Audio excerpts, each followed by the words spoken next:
Covered in blood and dirt? I really hate this. Mother-in-law Rachel laughed, pointing at my head. I had gotten heat stroke from the rigorous yard cleaning Rachel had ordered me to do, felt dizzy, and collapsed.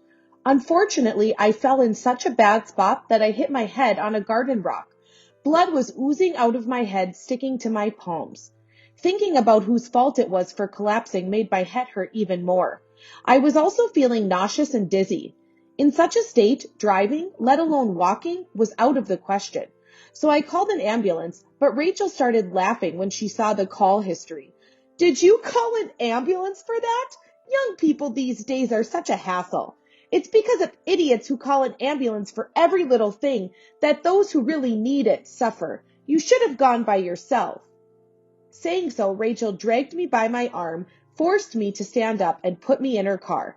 I was furious with Rachel calling me dirty, but it was true that I was grateful she was taking me to the hospital. I reluctantly thanked Rachel, dragging me around injured. Thank you. It's fine. You're supposed to go to the hospital by yourself. Rachel laughed as she steered the wheel. But the car turned not towards the hospital. Wait, what's ahead is... I am Cynthia, 28 years old. I work as an office clerk from Monday to Friday. After work, when I was watching TV at home, my mobile phone rang. It was Kyla, a friend who moved here with me from our hometown. Cynthia, are you free after work next Friday? Kyla and I go out once or twice a month. There's a dinner party. Want to come? I had no particular plans, so I immediately agreed. At that dinner party, I met my husband, Walter, who is 4 years older than me. We both loved traveling and hit it off while sharing stories of our trips, exchanging contact information. From then on, Walter and I started calling and texting every day, and we began hanging out on days off. Time spent with Walter was so much fun, and it seemed like we never had enough. As we grew closer, about half a year later, we started dating. After we became a couple, we went on trips both domestically and internationally, creating more memories together. 2 years into our relationship, we got married.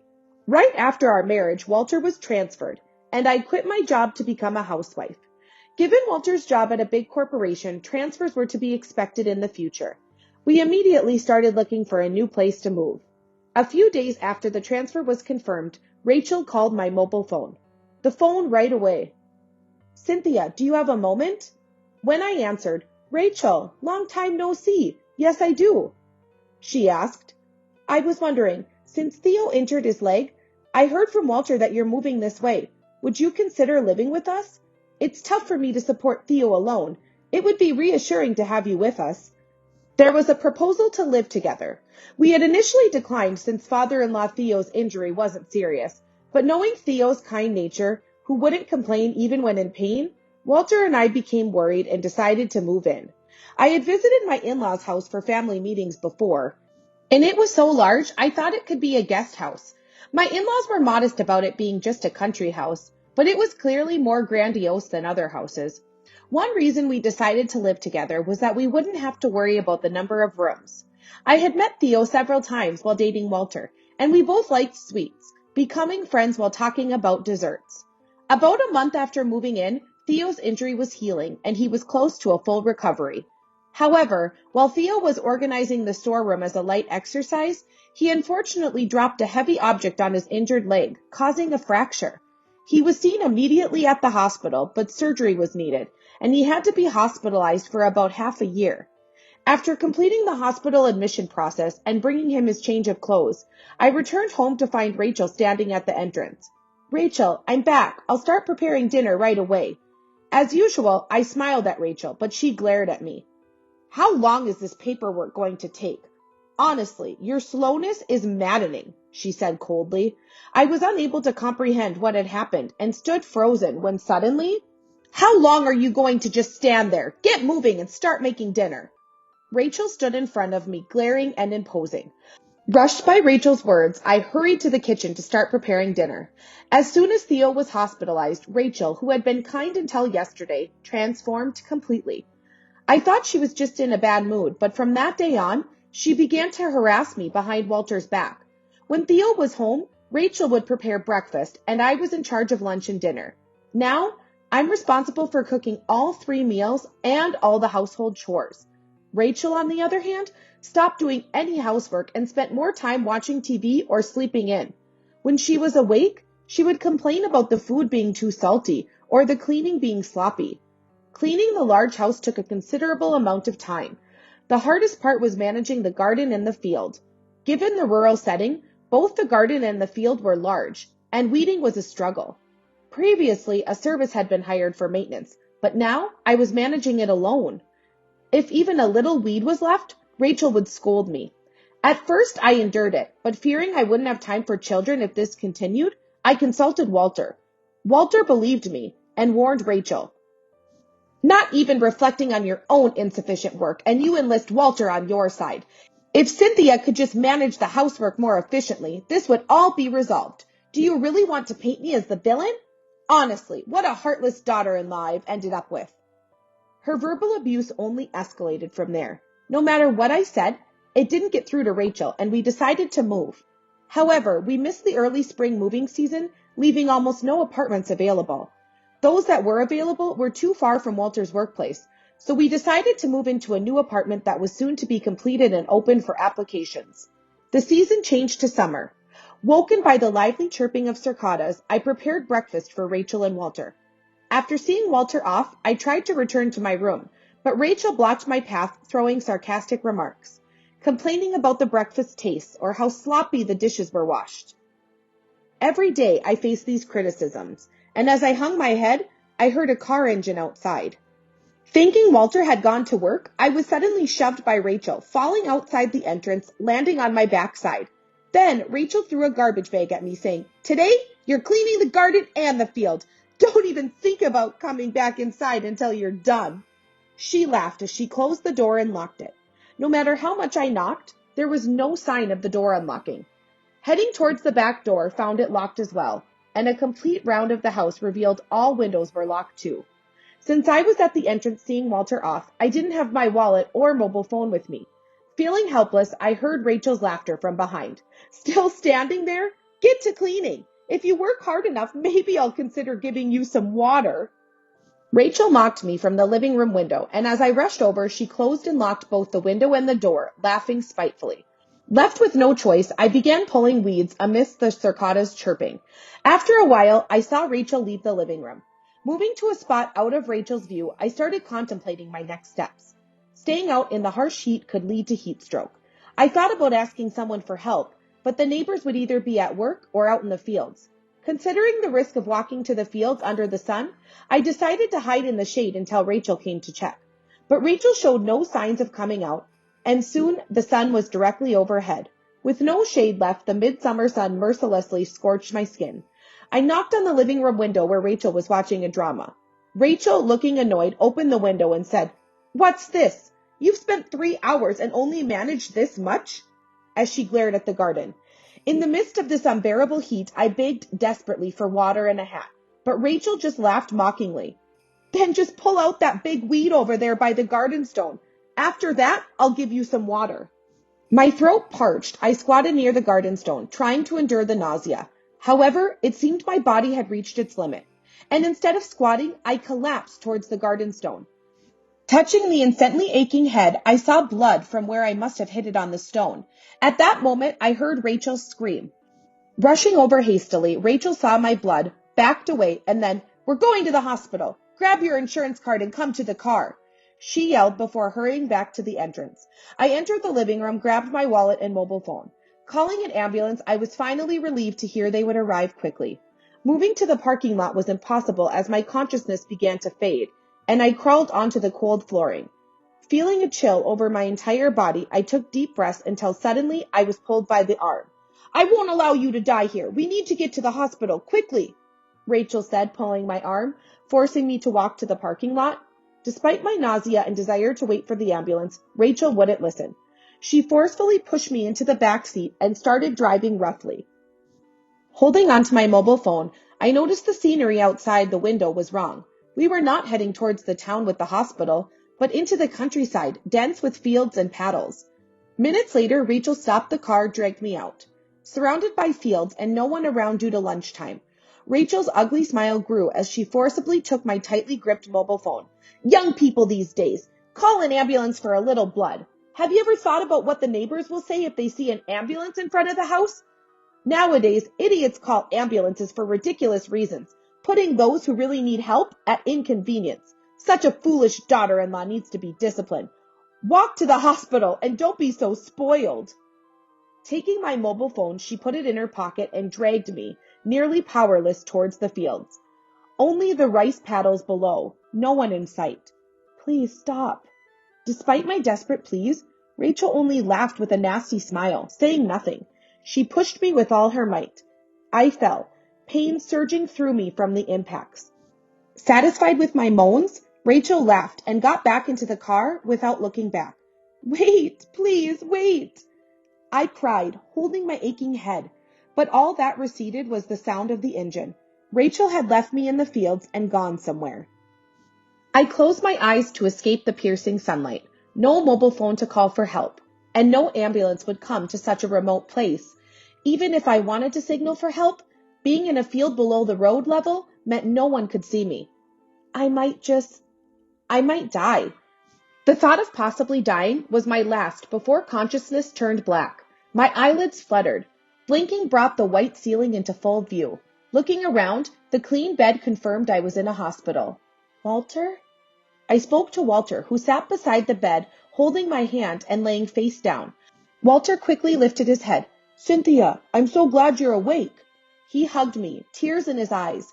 He had stayed by my side the whole time I was unconscious. Confused, Walter explained why I was here.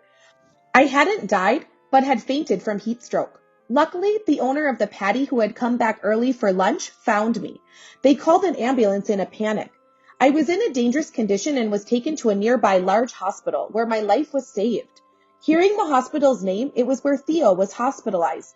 Theo had come to check on me several times, worried, so I thought I'd thank him later. Then, my thoughts turned to Rachel. Walter, what about her? Walter gripped my hand tightly and began to speak with a stern face. Rachel, seemingly unaware of anything, had returned home and tried to send the ambulance away, claiming she knew nothing when it arrived. Suspicious, the emergency services were inquiring if Rachel might be the perpetrator of a prank call when suddenly the door opened. Mom, what happened? Why is there an ambulance parked at our house? It was Walter who had rushed in. He was supposed to have the day off, but had gone to work due to an unavoidable task and had returned home as planned in the early afternoon. The emergency services explained that they had come to the house in response to a call about someone with heat stroke symptoms and bleeding from the head. But since I, the caller, was nowhere to be found, they were speaking with Rachel. Surprised by their ominous tone, Walter immediately called my phone. At that moment, Rachel, sweating and smiling nervously, grabbed Walter's arm. I remember now, shopping. I said I was going out for lunch supplies, so she should be back soon, right? Walter was not the only one who felt suspicious at this. Sir, please call your wife. Didn't you hear? She said she'd be back soon. As soon as the emergency services person said that, Rachel lunged at them, confronting the man aggressively. Meanwhile, Walter dialed my mobile phone. The ringtone from my phone could be heard coming from Rachel. This is my ringtone. I had Cynthia listen and set the same tone. What a coincidence that I'm getting a call at this very moment. Mom, show me your phone. Walter pressed Rachel, who was rapidly making excuses. Frustrated by Rachel's act of ignorance, Walter forcibly reached into Rachel's pocket, and when he pulled my mobile phone out of the pocket, he glared at her. Rachel let out a small scream and ran up to the second floor as if fleeing from Walter. Chasing immediately, Rachel slipped just before reaching the top of the stairs. She tumbled down, her legs bending in clearly unnatural directions. Ultimately, Rachel, crying from the pain in her legs, was too preoccupied to speak about me. The emergency services said they would contact the police to start a search, and Walter readily agreed. Unable to leave Rachel in that state, they reluctantly took her to the hospital by car. And upon arriving at the hospital, Walter found me by chance. If I hadn't been at the hospital, they were planning to contact me after Cynthia woke up to hear what happened. But finding Cynthia by chance, I'm glad. Walter left Rachel to the doctors and stayed by my side the entire time. Cynthia, I'm sorry. I never thought Mom could do something like this. She's mean, but not violent. Not like this. I'm really sorry for putting you in danger. I'm just glad you're alive. Walter apologized with tears streaming down his face. Fortunately, the cut on my head wasn't serious, and the bleeding had stopped by the time I was brought to the hospital. The heat stroke was more severe, and I was still on an IV. But it was nearly finished, and if there were no dizziness or other symptoms, I could go home. Thinking about returning to that house made me feel heavy. Then I wondered what had become of Rachel since coming to the hospital. "It's not your fault, Walter, but I can't live with her anymore. What happened to her?" I asked while stroking Walter's crying back. Walter, looking slightly uncomfortable, "Actually, she's in the room next door," said. Due to bed availability, Rachel was currently next door. I could feel my heart racing. Considering what might have happened if I hadn't been found, the thought made me shiver with fear and anger. "Mom broke both her legs and will be hospitalized for a while. She's definitely being punished," Walter said with a grim face. I couldn't stay silent. "Walter, I'm going to Rachel's room now," I said as I got out of the bed. Stable on my feet, Walter accompanied me to the next room. The room was empty except for Rachel, so I walked up to her bed and said, "What a terrible sight. Do you understand a little now why someone might want to call an ambulance?" As I glared at her, upon seeing me, Rachel spat out, "You look well enough. It must have been all an act," and refused to even make eye contact, unable to contain my anger. "I'm only well because an ambulance was called right after. If not, I might not be here today. Meeting you now, I see you have no remorse for what you've done. I will sue you. Be prepared," I retorted. Rachel hurled insults like, "Such a failure of a daughter-in-law," and screamed, "I won't allow you to sue me." But I ignored her and left the room. I was discharged the next day. I immediately went to view a new apartment I had applied for and decided to move in on the same day. We packed our things without any rush and moved out of Rachel's house. In the meantime, Walter had hired a lawyer and arranged to sue Rachel. When we went to Rachel's room with the lawyer, she looked shocked at first, but then began to scream in anger. "Do you even realize what you're doing? Is it so wrong for a young person to clean the garden? Getting heat stroke was your own fault." Honestly, it's tough to sue without direct evidence of what happened before Cynthia collapsed.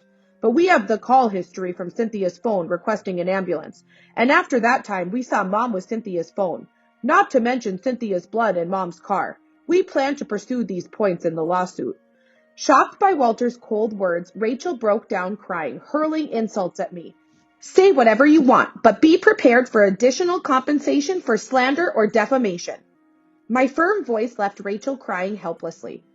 We left the rest to the lawyer and moved to our new apartment, enjoying a peaceful life just for the two of us. 3 months later, Rachel called. No one had provided Rachel with a mobile during her hospital stay, so I had forgotten to block her number. Seeing Walter nod, I hesitantly answered the call. "Why is nobody home? This is your house, right? Come back home with your son. Theo and I have injured our legs. We need someone to take care of us.